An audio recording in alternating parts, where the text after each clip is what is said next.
Hello. कैसे हैं आप सब लोग? होपफुली सब बहुत अच्छे होंगे।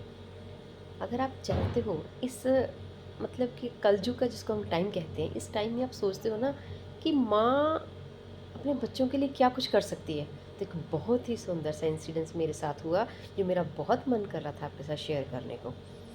तो आज इसी को बताती हूँ।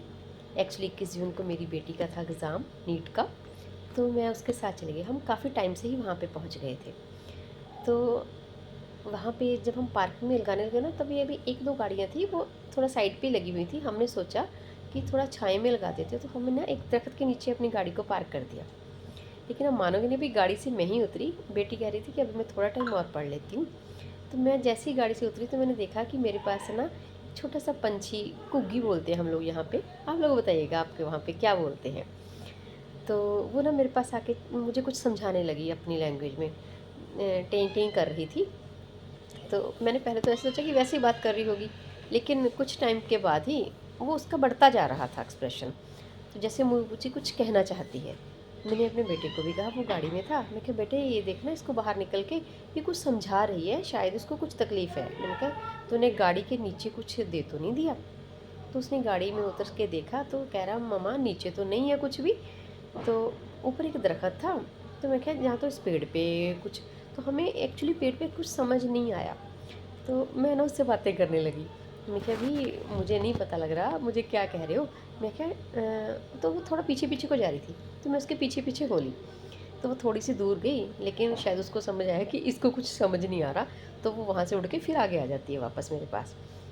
तो मैं क्या भाई वो क्या कह रही, तो वो ना पंख फैला फैला के, जैसे हम भाई ये पंछी अपने अंडों में नहीं छुपाते, तो कभी वैसे रखे अपने आप को, कभी कुछ। मुझे तकलीफ़ बहुत हो रही थी कि मैं इसकी बात को समझ नहीं पा रही हूँ। बट फिर मैं अभी भी उसके साथ थोड़ी थोड़ी बातें कर ही रही थी कि इतने को जब मुझे लगा कि भाई ये ज़्यादा तकलीफ़ में है, इतना समझ आ रहा था मुझे। तो मैं क्या बेटे आप ऐसे करो, यहाँ से गाड़ी उठा लो। मैं कि ये गाड़ी से ही इसको प्रॉब्लम है, हम गाड़ी यहाँ पे नहीं खड़ी करते हैं।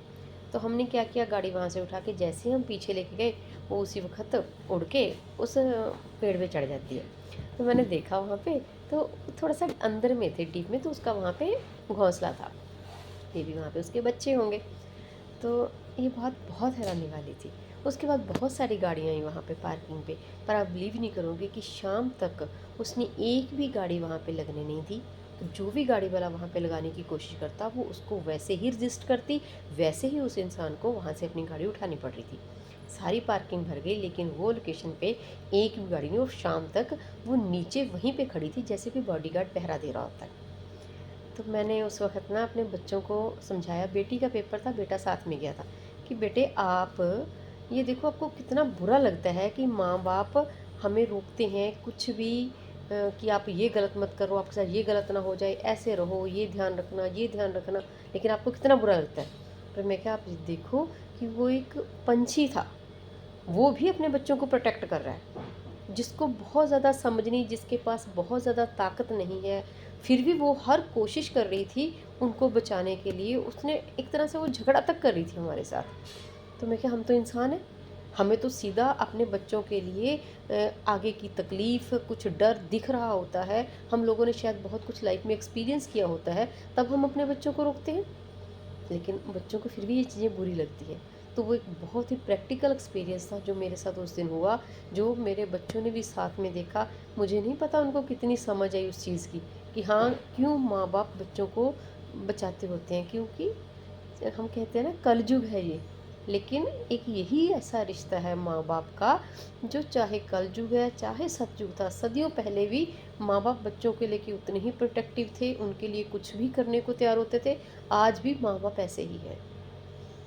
तो बस मेरा मन कर रहा था आप लोगों के साथ इस इंसिडेंट्स को शेयर करूं। अगर आपको कहानी अच्छी लगी हो, मेरी बातें सही लगी हो, तो इसको शेयर, जो वीडियो मैंने डाली है इसको ज़्यादा से ज़्यादा लोगों तक शेयर करिएगा, और चैनल को सब्सक्राइब कीजिएगा। खुश रहिएगा। बाय।